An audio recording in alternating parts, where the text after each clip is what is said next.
کچھ بھی تم لوگوں کو دیا گیا ہے وہ محض دنیا کی چند روزہ زندگی کا سر و سامان ہے، تھوڑے دن کے لیے ہے، چند دن کے لیے ہے، اور جو کچھ اللہ کے ہاں ہے وہ بہتر بھی ہے اور پائیدار بھی۔ دوسری دنیا میں، دوسرے گھر میں جو کچھ ملنے والا ہے وہ اس دنیا کے مقابلے میں زیادہ اچھا ہے اور باقی رہنے والا بھی، لیکن وہ ہے کس کے لیے؟ وہ ان لوگوں کے لیے ہے جو ایمان لائے ہیں اور اپنے رب پر بھروسہ کرتے ہیں، توکل کی صفت رکھتے ہیں، اور جو بڑے بڑے گناہوں اور بے حیائی کے کاموں سے پرہیز کرتے ہیں، کبیرہ گناہوں سے بچنے والے اور بے حیائی سے خاص طور پر بچنے والے، اور اگر غصہ آ جائے تو درگزر کرتے ہیں، جو اپنے رب کا حکم مانتے ہیں، نماز قائم کرتے ہیں، اپنے معاملات آپس کے مشورے سے چلاتے ہیں، ہم نے جو کچھ بھی رزق انہیں دیا ہے اس میں سے خرچ کرتے ہیں، اور جب ان پر زیادتی کی جاتی ہے تو اس کا مقابلہ کرتے ہیں۔ برائی کا بدلہ ویسی ہی برائی ہے، پھر جو کوئی معاف کر دے اور اصلاح کرے اس کا اجر اللہ کی ذمہ ہے، اللہ ظالموں کو پسند نہیں کرتا، اور جو لوگ ظلم ہونے کے بعد بدلہ لیں ان کو ملامت نہیں کی جا سکتی۔ ملامت کے مستحق تو وہ ہیں جو دوسروں پہ ظلم کرتے ہیں اور زمین میں ناحق زیادتیاں کرتے ہیں، ایسے لوگوں کے لیے دردناک عذاب ہے۔ البتہ جو شخص صبر سے کام لے اور درگزر کرے تو یہ بڑی ہمت کے کاموں میں سے ہے۔ اب ایک بار پھر تلاوت سنیے۔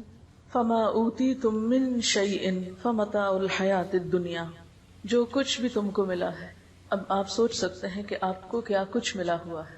اپنے جسم کے اندر آپ دیکھ سکتے ہیں کہ آپ کو کتنی نعمتیں ملی ہوئی ہیں، کتنی قوتیں ہیں آپ کے پاس۔ اپنے کھانے پینے کی اشیاء میں، رزق میں دیکھیے، اپنی پرسنل بلانگنگز دیکھیے، آپ کے گھر میں کیا کچھ ہے اس پہ نظر ڈالیے۔ تو جو کچھ بھی آپ کی پوزیشن میں ہے، جو بھی آپ کی ملکیت میں ہے، جو بھی آپ کے نام پر ہے، کوئی پراپرٹی ہے، کوئی جاگیر ہے، کوئی پلازا ہے، کوئی گھر ہے، کوئی لینڈ ہے، کچھ بھی جو آپ کے پاس ہے، یہ صرف تھوڑے دن کے لیے ہے، چند دن کے لیے۔ اس لیے ان چیزوں کو پا کر پھولنے کی اور تکبر کرنے کی تو کوئی گنجائش ہے ہی نہیں، اور اگر کسی کے پاس نہیں ہے تو اس کو رونے کی ضرورت نہیں، اس لیے کہ چند دن کے بعد یہ دونوں برابر ہو جائیں گے۔ جن کے پاس ہے ان سے لے لیا جائے گا، اور جن کے پاس نہیں ہے ان کے پاس تو ویسے ہی نہیں ہے، لہذا پانے والے اور نہ پانے والے سب ایک جیسے ہو جائیں گے۔ لیکن ضروری نہیں کہ پانے سے مراد یہاں مال و دولت ہے، زندگی جیسی نعمت ہر ایک کے پاس ہے، زندگی بھی واپس لے لی جائے گی۔ وَمَا أُوتِيتُم مِّن شَيْءٍ، کوئی بھی چیز، محض مال و دولت نہیں، کوئی بھی چیز جو آج ملی ہے، یہ وقت، یہ مہلت، یہ زندگی، یہ صحت، یہ جوانی، یہ فراغت، جو کچھ بھی ہے ہمارے پاس، اور پھر مال و متاع میں سے جو کچھ ہے، یہ سب کیا ہے؟ فَمَتَاعُ الْحَيَاةِ الدُّنْيَا، یہ صرف دنیا کی زندگی میں استعمال کے قابل چیزیں ہیں۔ کوئی شخص جس کے پاس قارون کا خزانہ ہی کیوں نہ ہو، اس میں سے استعمال بس اتنا ہی کر سکتا ہے جو اس کی ضرورت ہے۔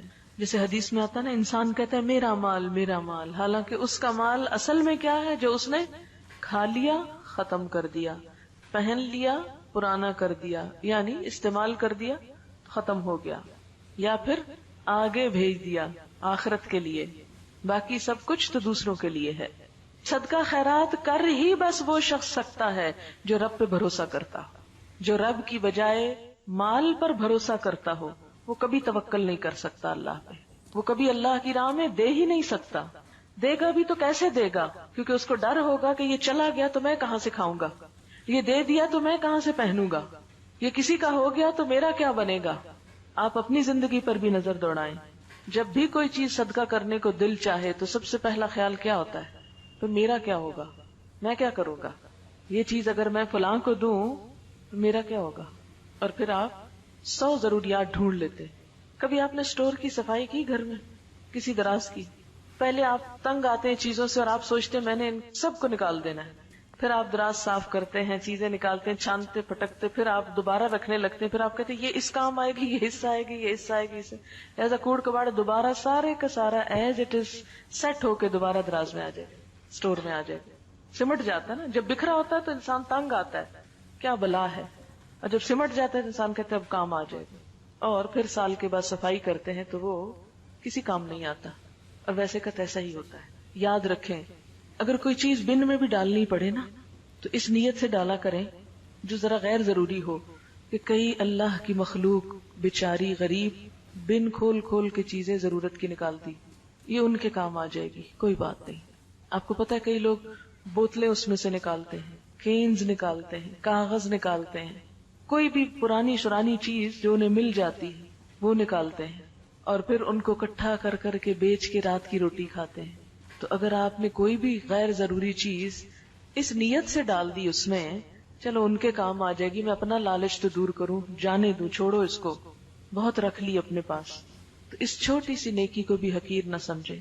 وما عند اللہ خیر، اب اس میں سے بھی جو اللہ کے پاس بھیج دیا وہ سب سے بہتر ہے، خیر بہتر ہے، اچھا ہے. وہ جو وہاں جا کے لوگے وہ اچھا ہے. وہ ابقا، اور زیادہ باقی رہنے والا ہے، ہمیشہ کے لیے. اگر دنیا میں بھی آپ کے پاس سب سے اچھی چیزیں ہیں تو بھی ان کو بقا نہیں، کوئی ٹوٹ جاتی ہے، کوئی پرانی ہو جاتی ہے، کوئی میلی ہو جاتی ہے، کوئی گم ہو جاتی ہے. لیکن جو اللہ کے پاس ہے نہ اس کو ٹوٹنا ہے، نہ پرانا ہونا ہے، نہ گم ہونا ہے. ابقا، ایور لاسٹنگ، ہمیشہ رہنے کے لیے ہے. یعنی کسی کو آج ان نعمتوں کا مل جانا اس بات کی ضمانت نہیں کہ کل بھی ملے گا، یا جس کو آج ملا ہے وہ کل کا بھی حق رکھتا ہے. نہیں، آج پانے والے کل محروم بھی ہو سکتے ہیں. ہاں، ان نعمتوں کی حفاظت اور ان کو باقی رکھنے کا گر کیا ہے، طریقہ کیا ہے، ان کو ہمیشہ کے لیے کیسے بچایا جائے، کیسے پریزرو کیا جائے، کس طرح ان سے فائدہ اٹھایا جائے، اس کے لیے آج ان نعمتوں کے ساتھ کچھ صفات اور کچھ کوالٹیز اپنے اندر پیدا کرنے کی ضرورت ہے. ان میں سب سے پہلی چیز جو یاد رکھنے کی ہے وہ کیا کہ للذین آمنوا، یہ سب ان لوگوں کے لیے ہے جو ایمان والے ہیں. نمبر 2، وعلی ربہم یتوکلون، وہ اپنے رب پر بھروسہ رکھتے ہیں.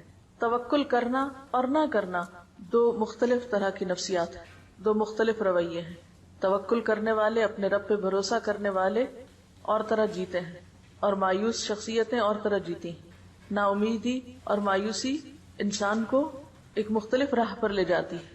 وما عند اللہ خیر وابقا للذین آمنوا وعلی ربہم یتوکلون، اللہ پہ بھروسہ کرنے والوں کو ہی زیادہ ملا کرتا ہے، وہی باقی رہنے والی نعمتیں حاصل کر سکتے ہیں. ایمان کا تو مطلب ہی ہے مان جانا، یقین کر لینا، اور یہ جنم دیتا ہے کس کو؟ اعتماد اور بھروسے کو. جو شخص اپنے رب پر ایمان رکھتا ہے وہ ایک ایسا مضبوط سہارا تھام لیتا ہے جس کو کبھی بھی ختم نہیں ہونا، کبھی بھی نہیں ٹوٹنا. اللہ تعالیٰ فرماتے ہیں فَمَن يَكْفُرْ بِالطَّاغُوتِ وَيُؤْمِن بِاللَّهِ فَقَدِ اسْتَمْسَكَ بِالْعُرْوَةِ الْوُثْقَى لَا انفصام لَهَا، جو کوئی طاغوت کا انکار کرتا ہے اور اللہ پر ایمان لے آتا ہے وہ ایک ایسا مضبوط کڑا تھام لیتا ہے، یعنی اللہ کے سوا باقی ساری قوتوں کو نگیٹ کرتا ہے اور اول و آخر اللہ ہی پر بھروسہ رکھتا ہے، اسی پر یقین کرتا ہے، اسی پر توکل کرتا ہے جیسا توکل کرنے کا حق ہے. تو پھر وہ ایک ایسا مضبوط کڑا تھامتا ہے لا انفصام لہا، جو کبھی بھی نہیں ٹوٹ سکتا. ایسا انسان کبھی بھی مایوسی کے کھڈ میں نہیں گر سکتا، کبھی بھی ہلاکت میں نہیں جا سکتا. واللہ سمیع علیم، وہ ہر موقع پر اپنے رب کو پکارتا ہے جو سننے والا ہے، جاننے والا ہے. ان کا دوست اللہ ہے. اللہ ولی الذین آمنوا، ایسے لوگوں کو اپنے رب کی دوستی نصیب ہوتی ہے، اس کی معرفت نصیب ہوتی ہے. یخرجہم من الظلمات الی النور، پھر انہیں اپنے رب کی رحمت سے روشنی نصیب ہوتی ہے، نور نصیب ہوتا ہے.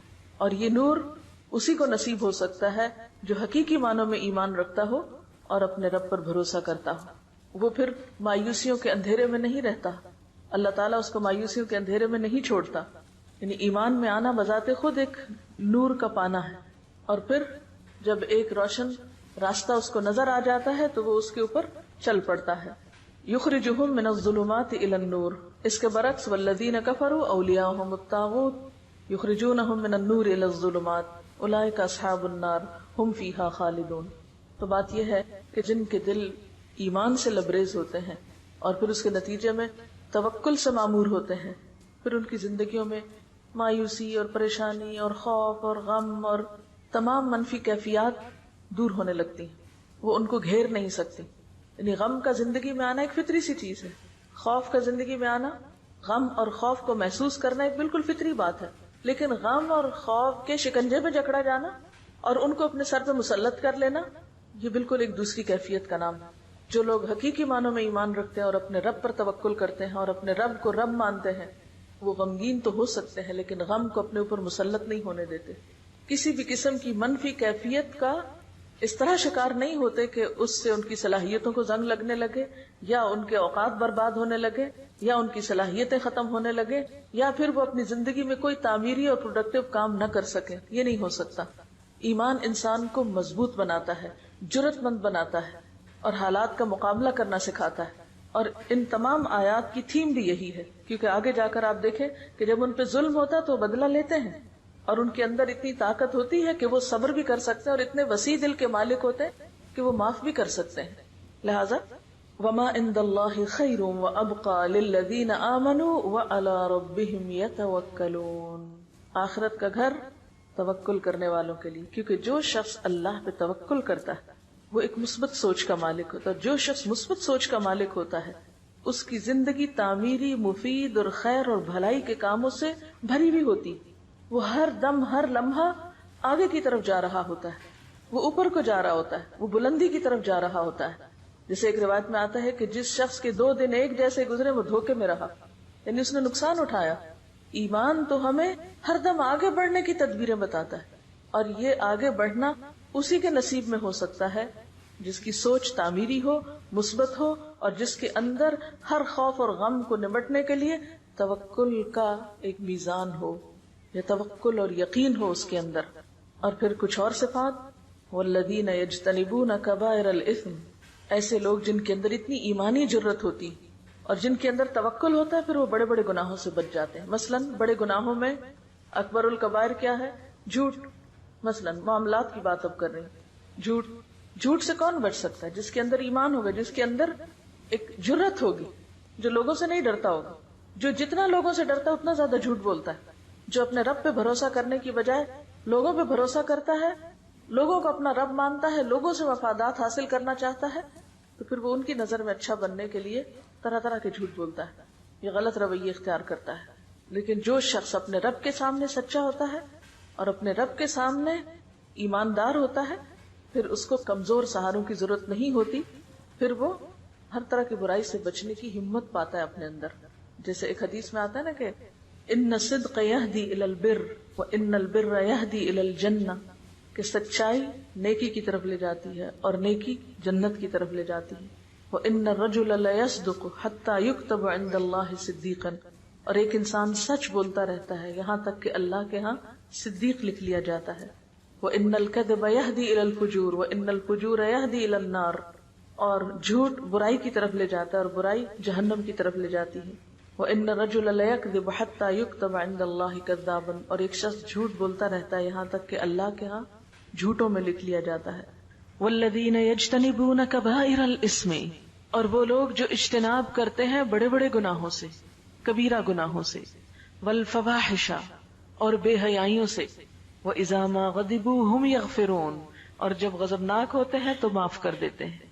اب یہ آخرت کی باقی رہنے والی چیزوں کے مالکوں کی صفات بتائی جا رہی ہیں۔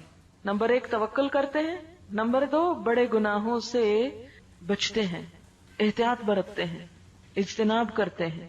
والفواحش، فاحشہ کہتے ہیں کھلی برائی کو، صریح برائی، فواحش سے اجتناب کرتے ہیں، یعنی گناہ اور بے حیائی کے کاموں سے پرہیز کرتے ہیں۔ وَإِذَا مَا غَضِبُوا، اور جب وہ غضبناک ہوتے ہیں، ہم یغفرون، تو وہ معاف کر دیتے ہیں۔ جیسے پیچھے پڑھ چکے ہیں، وَالْكَاظِمِينَ الْغَيْظَ وَالْعَافِينَ عَنِ النَّاسِ، لوگوں سے درگزر کرنا ان کے مزاج اور طبیعت کا حصہ ہے۔ جنت والوں کے مزاج میں ہے یہ بات کہ وہ لوگوں کے قصوروں سے درگزر کر جاتے ہیں۔ ان کے مزاج میں انتقام اور بدلہ نہیں۔ آپ صلی اللہ علیہ وسلم کے بارے میں آتا ہے کہ آپ نے اپنی ذات کے لیے کبھی بدلہ نہیں لیا۔ ہاں، اگر اللہ کی حدوں میں سے کسی حد کو توڑا جاتا تو وہ آپ کے لیے ناقابل برداشت تھا۔ یہ بخاری کی روایت ہے۔ اللہ کی حدود کا سب سے زیادہ لحاظ رکھتے تھے، اس پہ آپ نے حد بھی جاری کی، سزا بھی دی، کوڑے بھی مروائے، رجم بھی کروایا، ہاتھ بھی کٹوائے، کیونکہ وہ اللہ کی حد توڑی گئی تھی۔ تو والذین یجتنبون کبائر، وہ خود بخود کبائر سے نکلنا شروع ہو جاتے ہیں۔ سچے ایمان اور توکل کے بغیر کبائر سے بچنا بھی ممکن نہیں ہوتا. پھر کبائر میں غیبت کرنا، دوسروں کی پیٹھ پیچھے ان کی برائیاں کرنا. پھر کبائر میں زنا، شراب، چوری، دھوکہ، امانت میں خیانت، یہ ساری کبیح صفات اسی شخص کے اندر ہو سکتی ہیں جس کے اندر ایمان نہ ہو اور جس کا رب پر بھروسہ نہ ہو. جب اس کے دل سے لوگوں کا خوف نکلتا ہے تو پھر وہ صحیح رستے پر آ جاتا ہے. اور پھر خاص طور پر کبیرہ گناہوں میں والفواحش، فواحش سے بچتا ہے. فواحش کا لفظ فحش سے نکلا، کھلی برائی، اور خصوصاً بے حیائی کے کام. بے حیائی کے کاموں میں کیا چیزیں آتی؟ ایک تو یہ جھوٹ، دھوکہ، یہ سب بے حیائی کے کام ہیں. لیکن اس کے علاوہ دیکھیے گناہ کی تعریف کیا کی گئی کہ جس پر تم خوف کھاؤ کہ لوگوں کو پتہ نہ چل جائے، یعنی جس کے بارے میں تمہیں ڈر ہو کہ ہائے میرا پول نہ کھل جائے، جو کام تم لوگوں کے سامنے نہیں کر سکتے. اور اس سے بڑی برائی کیا ہے کہ تم ڈھٹائی سے برے کام کرو. یعنی عام گناہ کیا ہے؟ کبیرہ گناہوں میں بہت سے گناہ آتے ہیں جو کھلے کیے جائیں یا چھپے کیے جائیں، لیکن فواحش وہ ہیں جو کھلے عام کیے جائیں. یعنی پھر یہ کبیرہ گناہوں سے بھی ان کی شدت بڑھ جاتی ہے. یعنی انتہائی ڈھٹائی سے کیے جانے والے غلط کام جس میں انسان کی حیا نہیں رہتی. حدیث میں آتا نا اذا لم تستحی فاصنع ما شئت، جب تم میں حیا نہیں تو جو چاہے کرو. تو ایسا شخص پھر ڈٹ کے برائی کرتا ہے، کہتا ہے جو کرنا ہے کر لو، میں تو یہی کروں گا. یعنی اس کو نہ بندوں کی حیا ہے نہ اللہ کی حیا ہے، لہٰذا ایسے کام فواحش میں آتے ہیں. اثم کیا ہے؟ الاثم ما حاک فی نفسک، گناہ وہ ہے جو تمہارے دل میں کھٹکے اور تمہیں ڈر لگے کہ لوگوں کو پتہ نہ چل جائے، اس کو اثم کہتے ہیں. اور اثم کے بعد پھر فواحش آتے ہیں کہ وہ ڈر بھی نکل جائے، وہ جھجک بھی ختم ہو جائے اور کھلے عام انسان غلط کام کرنا شروع کر دے. تو جنت میں جانے والے ان دونوں طرح کے گناہوں سے بچتے ہیں، اسم سے بھی بچتے ہیں، فحش سے بھی بچتے ہیں. وَإِذَا مَا غَضِبُوا هُمْ يَغْفِرُونَ، اور اپنے جذبات پر خوب قابو رکھتے ہیں. یعنی جب کسی کے خلاف غصہ بھی آ جائے تو محض غصے کا اظہار کر کے اپنے جذبات کی تسکین نہیں کرتے، معاف کرنا بھی جانتے ہیں. غصہ دلانے والی چیزوں پر معاف کر سکتے ہیں. اور کیا صفات ہوتی ہیں ان کے اندر؟ وَالَّذِينَ اسْتَجَابُوا لِرَبِّهِمْ، اور وہ لوگ جو اپنے رب کا ہر حکم مانتے ہیں، لبیک کہتے ہیں. استجابت کیا ہوتی ہے کہ رب کے کسی بھی حکم کے بارے میں ان کے اندر کوئی کمپلیکس نہیں ہوتا، اطاعت کے راستے میں کوئی چیز رکاوٹ نہیں ہوتی. رب کی پکار پر فوراً لبیک کہتے ہیں. رب کی بات سنتے ہی کیا کرتے؟ سمعنا وأطعنا، ہم نے سنا اور ہم مان لیتے. کوئی حکم سنا، جی اللہ تعالیٰ ہم ایسا ہی کریں گے. یہ نہیں کرتے یہ کیوں ہے، یہ کیسے ہے، حجت بازی، بحث مباحثہ نہیں. سمعنا وأطعنا، کسی بھی بات کے لیے اتنا ہی کافی ہے کہ وہ اللہ کا حکم ہے. اس کی کوئی ریزن سمجھ میں آتی ہے یا نہیں، بس اتنی ریزن ہی بہت ہے کہ وہ اللہ کا حکم ہے. والذین استجابوا لربهم واقاموا الصلاۃ، اور نماز قائم کرتے ہیں. نماز کا قائم کرنا جنت میں لے جانے والے کاموں میں سے ہے. اور پھر اجتماعی معاملات میں وامرهم شورى بینہم، تنہا فیصلے نہیں کرتے بلکہ مشورے سے کام کرتے ہیں. تنہا فیصلے وہ شخص کرتا ہے جو اپنے آپ کو بڑی چیز سمجھتا، یعنی خود کو بہت عقل مند سمجھتا، لہذا اپنی مرضی پر، اپنے اون پر، اپنے خیال کے مطابق چیزوں کو جیسے بہتر پائے ویسے ہی فیصلہ کر لی، ویسے ہی کر گزری. لیکن ایمان والوں کی صفت یہ نہیں ہوتی اور اس چیز کو اپنے خلاف نہیں سمجھتے. بعض لوگ مشورہ کرنے کو اپنی عقل یا اپنی شان کے خلاف سمجھتے ہیں کہ ہم کیوں کسی سے مشورہ کریں، کیا ہم میں عقل نہیں، ہم سمجھدار نہیں، ہم اپنی آزادی کو خود استعمال کریں، ہم جیسے جی چاہیں کام کریں. نہیں، آپ اپنی ذاتی زندگی کے بارے میں تو آزاد ہیں. مثلا آپ نمکین پسند کرتے ہیں یا میٹھا، آپ کا جو جی چاہے کھائیں، اس میں آپ کو کسی سے مشورہ کرنے کی ضرورت نہیں، اللہ یہ کہ آپ بیمار ہو جائے تو پھر آپ کو ضرور پوچھنا پڑے گا ڈاکٹر سے کہ مجھے کیا کھانا چاہیے اور کیا نہیں. پھر وہ آپ سے فیس بھی لے گا مشورے کی اور آپ پر پابندیاں بھی لگائے گا. لیکن اجتماعی معاملات کسی ایک شخص کی مرضی سے نہیں چلا کرتے، چاہے وہ گھر کی اجتماعیت ہو، چاہے وہ کسی ادارے کی اجتماعیت ہو. اس میں باہم مشورہ بے حد ضروری ہے اور مشورہ پھر کامیابی کا راستہ کھولتا ہے. اور مشورہ کیا ہے؟ دراصل کسی بھی کام کے بہتر پہلو کو اختیار کرنے کے لیے بہتر رائے کا انتخاب، اور دوسرے سب کو ساتھ ملا کر چلنا، یعنی ٹیم ورک کی جان یا روح ہوتا ہے، باہمی اعتماد کو ظاہر کرتا ہے. وَأَمْرُهُمْ شُورَى بَيْنَهُمْ، اور ان کے آپس کے معاملات مشورے سے طے ہوتے ہیں. یہ جنت کے وارثوں کی ایک اہم خوبی ہے. شورا کا لفظ ذکرا اور بشرا کی طرح باب مفاعلہ سے اسم مصدر ہے، یعنی اہل ایمان ہر اہم کام باہمی مشاورت سے کرتے ہیں، اپنی ہی رائے کو حرف آخر نہیں سمجھتے. خود نبی صلی اللہ علیہ وسلم کو بھی اللہ تعالیٰ نے حکم دیا کہ مسلمانوں سے مشورہ کیجیے. آل عمران 159 میں آتا ہے وَشَاوِرْهُمْ فِي الْأَمْرِ. چنانچہ آپ صلی اللہ علیہ وسلم جنگی معاملات اور دیگر اہم کاموں میں مشاورت کیا کرتے تھے. اس کا فائدہ کیا ہوتا ہے؟ اس سے ان لوگوں کی حوصلہ افزائی ہوتی ہے جن سے مشورہ کیا جاتا ہے. اور دوسرا فائدہ کیا ہوتا ہے کہ کسی کام کے اہم حصے نمایاں ہو جاتے ہیں کیونکہ ہر شخص اپنے اپنے اینگل سے دیکھ رہا ہے. مثلا اگر ہم نے اس کمرے کا حدود اربع بیان کرنا ہو تو اگر صرف میں ایکسپلین کرتی رہوں گی تو بات پوری نہیں کر سکوں گی. کیوں؟ اس لیے کہ میں صرف اپنے سامنے والی چیز کو دیکھ رہی ہوں. اگر میں آپ کو بھی شریک کر لوں گی تو آپ ان چیزوں کو دیکھ رہے ہیں جو میرے پیچھے ہیں، جو مجھے نظر نہیں آ رہی. اس طرح ایک مکمل پکچر بن جائے گی. ٹھیک ہے نا؟ مشورہ بھی ایسا ہی ہوتا ہے. کسی بھی معاملے کے بارے میں جب مشورہ کیا جاتا ہے آمنے سامنے بیٹھ کر تو ایک شخص ایک اینگل سے دیکھتا ہے، دوسرا دوسرے سے، اور اس طرح وہ پوری چیز سامنے آ جاتی ہے. اور ہم دیکھتے ہیں کہ نبی صلی اللہ علیہ وسلم نے زندگی کے بہت سارے معاملات میں مشورے کیے. اس کے بعد صحابہ کرام کا بھی یہی طریقہ تھا. حضرت عمر رضی اللہ تعالی عنہ جب نیزے سے زخمی ہو گئے اور زندگی کی کوئی امید باقی نہ رہی تو امر خلافت کی مشاورت کے لیے 6 آدمی نامزد فرمائے. حضرت عثمان، حضرت علی، طلحہ، زبیر، سعد اور عبد الرحمن بن عوف. انہوں نے باہم مشورہ کیا اور آپس میں مشورے کے علاوہ اور لوگوں سے بھی مشورہ کیا، اور اس طرح حضرت عثمان کو خلافت کے لیے نامزد کر دیا گیا. بعض لوگ یہ سمجھتے ہیں کہ قومی اور اجتماعی سطح پر ہو تو مشورے سے مراد جمہوریت ہے. نہیں، اس لیے کہ جمہوریت میں ہر کہ و میں سے مشورہ کیا جاتا ہے، جو بھی سلیکٹ ہو کے آ جائے، خواہ وہ اس چیز کا اہل ہو یا نہ ہو.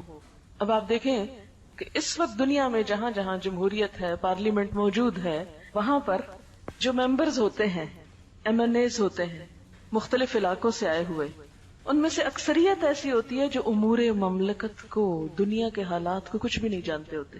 کسی کام کو کیسے چلانا ہے، کیسے کرنا ہے، ان کے پاس کوئی تجربہ نہیں ہوتا. ان کا سب سے بڑا کریڈٹ یہ ہے کہ وہ لوگوں کے پسندیدہ شخصیتیں، لوگوں نے انہوں نے بھیج دیا ہے. وہ آگے جا کے کیا کرتے ہیں کیا نہیں کرتے کچھ خبر نہیں. کئی ایک لوگ تو پڑھنا لکھنا بھی نہیں جانتے، کئی ایک لوگ دنیا کی تو کیا اپنے آپ کی خبر نہیں رکھتے. اس لیے وہ جو نظام پھر چلاتے ہیں وہ آپ کے سامنے ہے. اگر آپ نے ایک بلڈنگ بنانی ہے تو مشورہ ٹانگے والے سے کریں گے، فلمی اداکار سے کریں گے، کیونکہ یہاں تو کھلاڑی بھی آ رہا ہے، اداکار بھی آ رہا ہے، ٹانگے والا بھی آ رہا ہے، کاشتکار بھی آ رہا ہے، اسمبلی کا ممبر بن کے مشورے دینے لگے ہیں یہ لوگ حکومت چلانے کو. تو بلڈنگ بنانے کے لیے تو آپ کو مشورہ کرنا ہے کس سے؟ آرکیٹیکٹ سے، انجینئر سے، متعلقہ افراد سے. اور ملک چلانے کے لیے مشورہ کر رہے ہیں آپ ان حضرات سے. خیر میرا فیلڈ نہیں ہے سیاست، اس لیے زیادہ بات نہیں کروں گی. جو فیلڈ نہ ہو اس پر زیادہ نہیں بولنا چاہیے. بہرحال وَأَمْرُهُمْ شُورَى بَيْنَهُمْ، مشورے کا جب اللہ نے حکم دیا، اور یہ دیکھیں ان صفات میں سے ہے جو جنت میں لے جانے والی ہیں. اس کو معمولی صفت نہ سمجھے، یہاں پر معمولی چیز نہ لیں اس کو کہ ٹھیک ہے دل چاہے گا مشورہ کریں گے، نہیں تو نہیں صحیح. نہیں، آپ کو کرنا ہے اگر آپ جنت میں جانا چاہتے ہیں. اب آپ دیکھیں کہ مشورہ جہاں کرنا ضروری ہے وہاں ہر معاملے اور ہر چیز میں بھی نہیں کرنا ہوتا. مثلا میں کھانا کھاؤں کہ نہ، اب اس پر مشورے کی نہیں ضرورت. نماز پڑھوں یا نہ، اگر آپ اکثریت کہہ دیں گے مجھے نماز پڑھنی چاہیے تو میں پڑھ لوں گی. اگر آپ کہ نہیں آپ کو کوئی بات نہیں، آج آپ نہ پڑھیں، تو میں کو نہیں، میں نہیں پڑھ رہی، سب نے مجھے مشورہ دیا تھا نماز نہ پڑھنا، تو اللہ تعالیٰ آپ نے کہا تھا مشورہ کرنا. تو ایسے معاملات میں مشورہ نہیں ہے. مشورہ ایسے معاملات میں ہے کہ جس کا تعلق اجتماعیت سے ہے، زیادہ لوگوں کے مفاد سے ہے، 2 یا 2 سے زائد لوگوں کے مفاد میں جو چیز ہے. اور پھر اس میں کوئی بھی شخص اگر اجتماعی فائدوں کو یا اجتماعی کام کو صرف اپنی منمانی اور ون وے ٹریفک کے طریقے سے کسی گاڑی کو دھکیلنا چاہے تو ہو سکتا ہے وہ منزل تک نہ پہنچائے.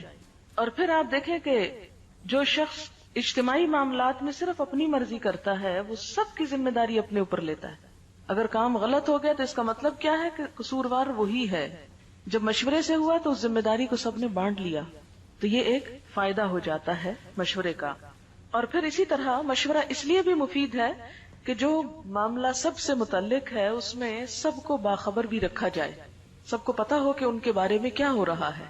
پھر اسی طرح یہ ہے کہ اجتماعی معاملات کو چلانے کے لیے جس شخص پر ذمہ داری ڈالی جائے وہ بھی مشورے سے ہو، تاکہ لوگوں کی پسند کے مطابق، یعنی اللہ کی پسند تو بہرحال اوپر ہے، عام روزمرہ مثلاً چھوٹی چھوٹی چیزوں میں جو ذمہ داری دی جاتی ہے انتظامی امور میں، تو اس میں اہلیت کے ساتھ لوگوں کی رائے لینے میں، مشورہ کرنے میں کہ کس شخص کو کس چیز پر متعین کیا جائے، نقصان کی بات نہیں.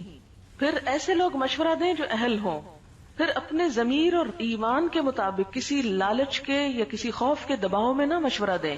وَأَمْرُهُمْ شُورَى بَيْنَهُمْ وَمِمَّا رَزَقْنَاهُمْ يُنْفِقُونَ، اور اس میں سے جو ہم نے ان کو رزق دیا وہ خرچ کرتے ہیں. رزق کا خرچ کرنا کچھ تو اس میں فرائض کی ادائیگی میں سے ہے جیسے زکوٰۃ وغیرہ، کچھ صدقات ہیں جو انسان اپنے دل کی خوشی سے کرتا ہے، اور اس میں لن تنالوا البر حتى تنفقوا مما تحبون، اپنی پسندیدہ ترین چیزوں میں سے خرچ کرنا. اور پھر خاص طور پر اپنی غلطیوں کے کفارے کے لیے، گناہوں کے ازالے کے لیے، مصیبتوں کو ٹالنے کے لیے، کیونکہ ہر گناہ مصیبت کا سبب ہوتا ہے. تو جب ان کو احساس ہوتا ہے کہ انہوں نے کوئی بھی کام غلط کیا ہے تو اس موقع پر بھی وہ صدقہ کرتے ہیں. یعنی صدقہ مومن کی عادات میں سے ہونا چاہیے، یعنی ہر روز کچھ نہ کچھ صدقہ کرنا چاہیے.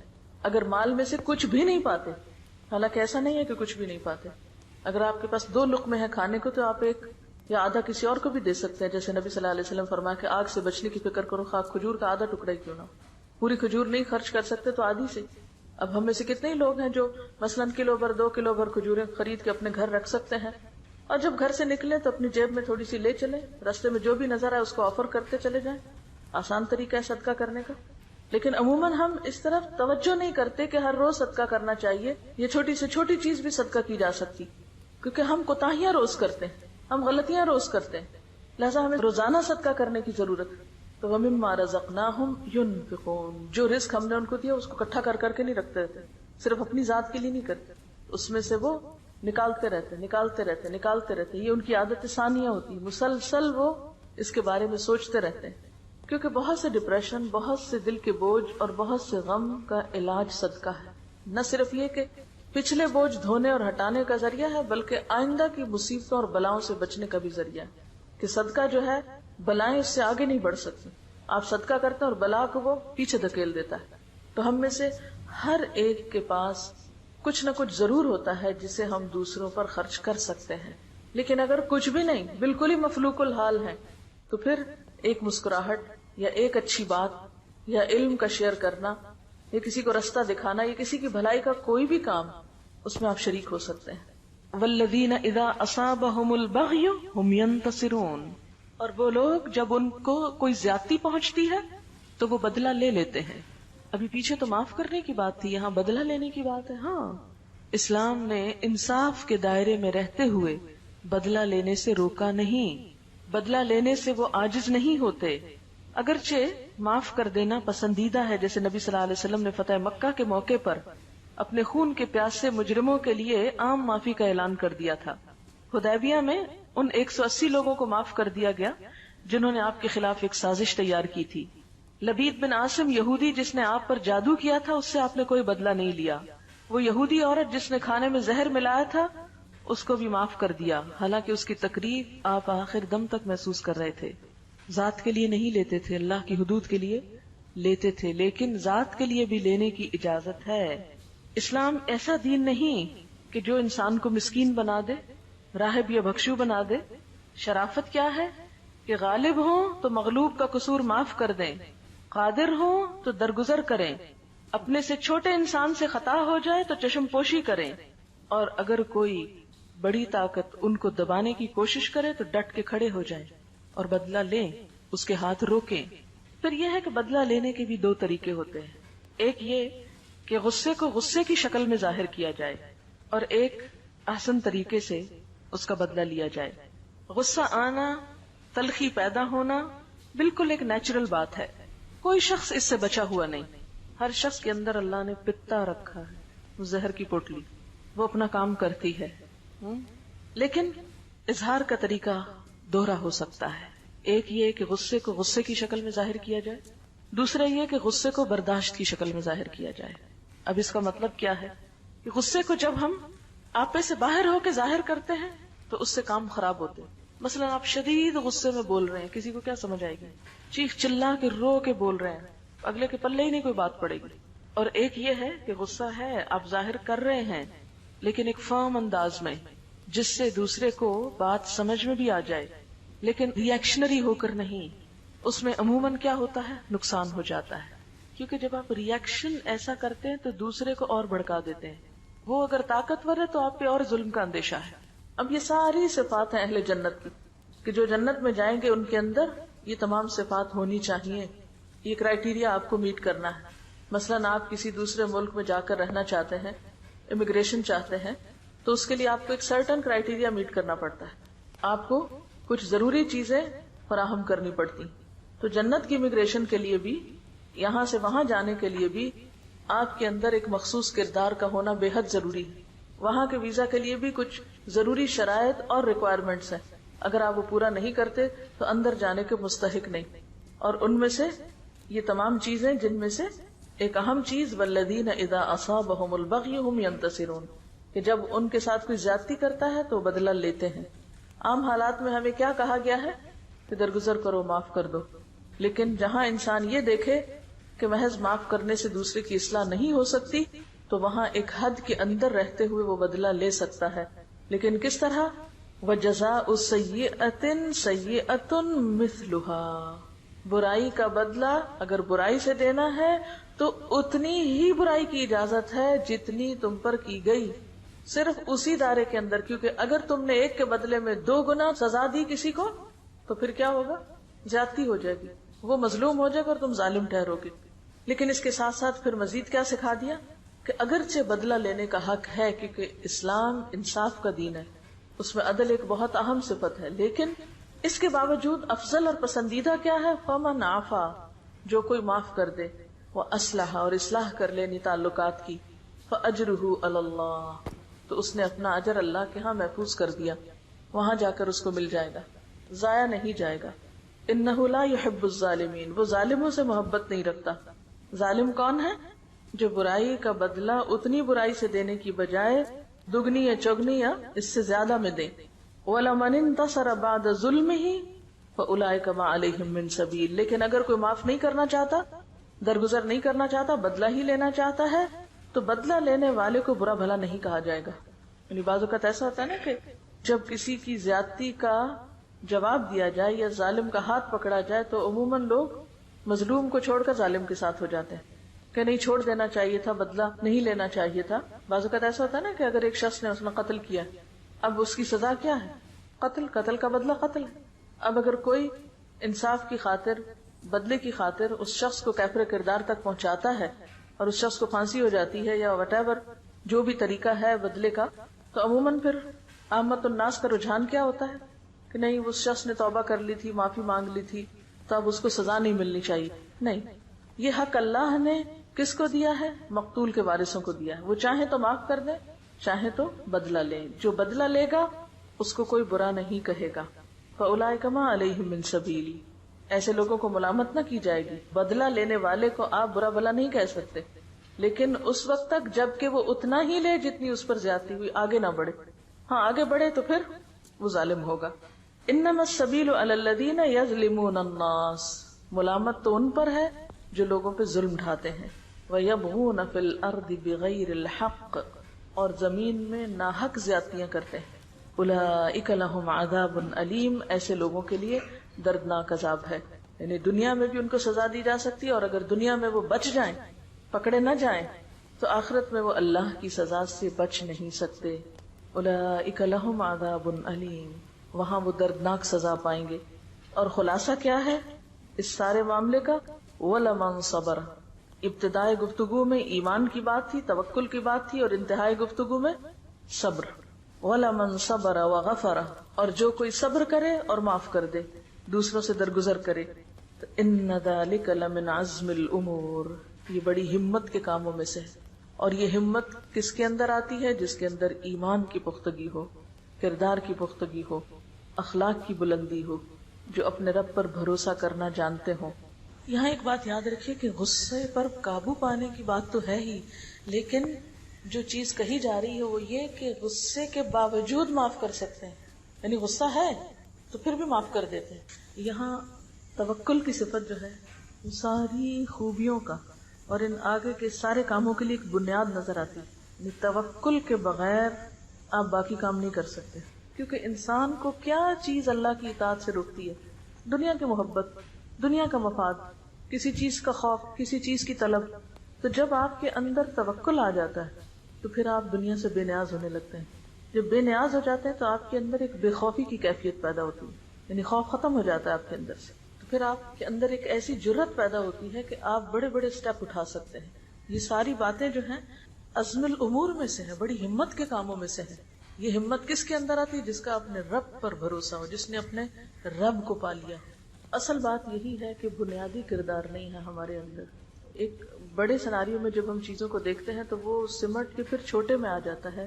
ذات اور فرد کی اصلاح سے امت کی اصلاح ہو سکتی۔ یہ کام طویل ضرور ہے لیکن اس کے بغیر گزارا نہیں، کیونکہ جب تک بنیادیں مضبوط نہ ہوں۔ آپ دیکھیے کہ جیسے شورا ہی کی بات آپ نے کی، ہم سب اپنی اپنی زندگیوں میں غور کریں، ہمارے گھریلو معاملات کتنے فیصد باہم مشورے سے طے ہوتے ہیں؟ ہمارا کلچر کیا بتاتا ہے؟ جب مثلاً عموماً گھروں میں کوئی بڑا ایشو آتا ہے، کوئی شادی بیاہ کا معاملہ ہے یا کوئی پراپرٹی کی لین دین ہے یا کچھ بیچنا ہے ایون، تو کیا بعض اوقات صرف چند افراد اپنے مفادات کو سامنے رکھ کے فیصلہ نہیں کر لیتے؟ کیا وہ ان متعلقہ افراد کو شریک مشورہ کرتے ہیں کہ جو اس معاملے سے متعلق ہوتے ہیں یا ہوا بھی نہیں لگنے دیتے؟ اسی طرح اداروں میں آپ دیکھ لیجئے، لوکل سطح کی گورنمنٹ کے اداروں میں دیکھ لیجئے، پھر ایک حکومت کے اندر دیکھ لیجئے، پھر اس سے آگے بڑھ کر جو امت مسلمہ مختلف حکومتیں ہیں ان کا آپس میں ایک دوسرے پر اعتماد اور آپس میں ایک دوسرے کے ساتھ کیا تعلق ہے۔ تو جب تک ہمارے اندر یہ بنیادی اخلاق نہیں پایا جاتا اس وقت تک اللہ کی مدد آ نہیں سکتی، اور اس کی ابتدا ہم میں سے ہر ایک کو اپنی ذات سے کرنا ہے اور پھر اس کا شعور عام کرنا ہے اور دوسروں کے اندر بھی بیدار کرنا ہے۔ آپ دیکھیے کہ ایمان کے فوراً بعد توکل کا جو ذکر ہوا ہے یہ تمام چیزوں کے اندر آپ کو نظر آئے گا۔ مثلاً بڑے گناہوں سے بچنے کے لیے بھی توکل چاہیے۔ آپ جھوٹ بول کر، دھوکہ دے کر بہت کچھ نفع کما سکتے ہیں اپنی تجارت میں، لیکن آپ اپنے اصولوں پہ قائم رہتے ہیں، آپ دھوکہ اور فریب سے بچتے ہیں، کیا چیز آپ کو بچائے گی؟ توکل کہ نہیں، جس رب نے رزق دینا وہ دے گا۔ جھوٹ اور فریب کے ذریعے میں اپنی آمدنی نہیں بڑھا سکتا۔ اسی طرح باقی گناہوں سے بچنا، فواحش سے بچنا، پھر اسی طرح یہ جتنی بھی اگلی صفات ہے، حتیٰ کہ نماز کے اندر بھی آپ دیکھیے، بعض اوقات ہم نماز کیوں مختصر کر دیتے ہیں، یہ کیوں جلدی پڑھتے ہیں کہ ہمیں کوئی اور فائدہ یاد آ رہا ہوتا ہے کہ وہ فلاں کام ہمارا چھٹ جائے گا، فلاں کام رہ جائے گا تو میں جلدی سے فلاں نفع کو حاصل کر لوں۔ ہمارے اندر ٹھہراؤ آ ہی نہیں سکتا، حکمت اور وزڈم آ ہی نہیں سکتی جب تک کہ توکل کی صفت ہمارے اندر نہیں۔ اور توکل کیا ہے کہ جب تک اللہ نہ چاہے کوئی فائدہ نہیں پہنچا سکتا، اور جب تک وہ نہ چاہے کوئی نقصان نہیں دے سکتا۔ ایک حدیث میں پڑھ رہی تھی اور اس میں توکل کا مفہوم بہت اچھی طرح سمجھ میں آتا ہے۔ قال رسول اللہ صلی اللہ علیہ وسلم لابن عباس، رسول اللہ صلی اللہ علیہ وسلم نے ابن عباس سے کہا، یا غلام، اے بچے، انی اعلمک کلمات، میں تمہیں چند باتیں سکھاتا ہوں۔ اب آپ یہ بھی دیکھ لیجئے کہ آپ صلی اللہ علیہ وسلم کی تعلیم صرف بزرگوں کے لیے نہیں تھی، ٹین ایجرز کے لیے بھی تھی۔ غلام جو ہے ٹین ایجر کو کہتے ہیں، ان کو بھی آپ نے تعلیم دی اور ان کو بھی براہ راست سکھایا۔ اور آپ دیکھیے کہ ایک غلام جو ہے، غلام سے مراد یہاں یعنی 13-14 سال کا بچہ ہے، تو اس کو آپ دیکھیے کہ کتنی زبردست بات سکھا رہے ہیں، اور اس ایج میں سکھا رہے ہیں کیونکہ یہی وہ ایج ہوتی ہے کہ جس میں توکل نام کی اور اعتماد اور یکسوئی نام کی کوئی چیز نہیں ہوتی۔ انسان بہت ہی ایک ایسے لاؤبالی پن سے گزر رہا ہوتا ہے کہ جس میں اس کے لیے زندگی توکل اور ٹھہر کے چلنے اور سوچ سمجھ کے کام کرنے کا نام نہیں ہوتی۔ بہرحال کہتے ہیں احفظ اللہ یحفظ کا، آپ صلی اللہ علیہ وسلم نے فرمایا کہ تم اللہ تعالیٰ کو یاد رکھو، وہ تمہاری حفاظت کرے گا۔ احفظ اللہ تجدہ تجاہک، اللہ کو یاد رکھو تم اسے اپنے سامنے پاؤ گے۔ اذا سألت فاسأل اللہ، جب تم سوال کرو تو اللہ سے کرو، جب مانگو تو اللہ سے مانگو۔ وَإِذَا اسْتَعَنْتَ فَاسْتَعِنْ بِاللَّهِ، اور جب مدد طلب کرو تو اللہ ہی سے مدد مانگو۔ وَعَلَمْ، اور یاد رکھو، أَنَّ الْأُمَّةَ لَوْ اجْتَمَعَتْ، اگر سارے لوگ اس بات پہ اکٹھے ہو جائیں، عَلَىٰ أَن يَنْفَعُوكَ بِشَيْءٍ، کہ تمہیں کسی چیز میں کوئی فائدہ پہنچا سکے، لَمْ يَنْفَعُوكَ إِلَّا بِشَيْءٍ قَدْ كَتَبَ اللَّهُ لَكَ، مگر اتنا ہی فائدہ دے سکتے ہیں جتنا اللہ نے تمہارے حصے میں لکھ دیا، اس سے آگے کوئی نہیں فائدہ دے سکتا۔ وَإِنِ اجْتَمَعُوا عَلَىٰ أَن يَضُرُّوكَ بِشَيْءٍ، اور اگر وہ سارے اکٹھے ہو جائیں کہ تمہیں کوئی نقصان دے دیں، لَمْ يَضُرُّوكَ إِلَّا بِشَيْءٍ قَدْ كَتَبَهُ اللَّهُ عَلَيْكَ، تو وہ تمہیں ہرگز بھی نقصان نہیں دے سکتے مگر وہی جو اللہ نے تمہارے لیے لکھ دیا ہو۔ رفعت الاقلام، قلم اٹھا لیے گئے، وجفت الصحف، صحیفے خشک ہو گئے۔ یہ لکھنے کے بعد سیاہی جب خشک ہو جاتی ہے تو تحریر سخت ہو جاتی ہے، پھر آپ اس کو مٹا نہیں سکتے، اس کو سمجھ نہیں کر سکتے۔ تو یہ ساری حدیث ہمیں کیا سکھاتی؟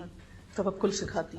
اس سے پہلے ہر دم اللہ کا احساس اور اس کی معرفت، اس کا ذکر، اس کی یاد، یعنی ذکر یہاں کسی لفظی معنوں میں نہیں، اذکر اللہ نہیں کہا گیا، اللہ کی حفاظت کرو لفظی معنی، یعنی اللہ تعالیٰ کا جو وجود ہے اس کا لحاظ رکھو، پاس رکھو، اسے اپنے سامنے پاؤ، یعنی اس کو محسوس کرو، اور پھر اللہ سے مانگو، اس سے مدد طلب کرو، اور لوگوں سے بے نیاز ہو جاؤ۔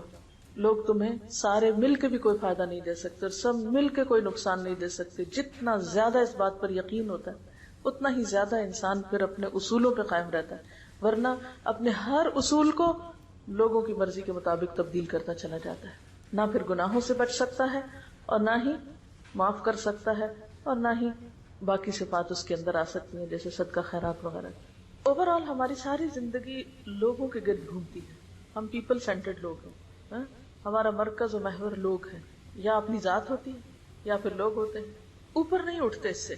اور جب تک علی ربہم یتوکلون کی صفت نہیں آتی آپ کچھ بھی نہیں کر سکتے۔ جب ہم اللہ پہ بھروسہ نہیں کرتے تو یقیناً ہمیں کسی اور پہ بھروسہ کرنا پڑتا ہے، اور وہ سب کمزور سہارے ہیں جو خود بھی گرتے ہیں اور ہم بھی ان کے پیچھے گرتے ہیں۔ کسی نے لکھا ہے کہ عام زندگی میں کانفیڈنٹ اسے کہا جاتا ہے جسے اپنے اوپر بھروسہ ہوتا ہے اور نڈر ہو کر کوئی بھی غلط کام کر سکتا ہے، مگر اللہ کے ہاں کانفیڈنٹ وہ ہے جسے اللہ پر توکل ہو۔ جو نڈر ہو کر کوئی بھی غلط کام کر لیتا ہے وہ تو پھر فواحش کا شکار ہو جاتا ہے۔ سبحانک اللہم و بحمدک، نشہد ان لا الہ الا انت، نستغفرک و نتوب الیک۔ والسلام علیکم و رحمۃ اللہ وبرکاتہ۔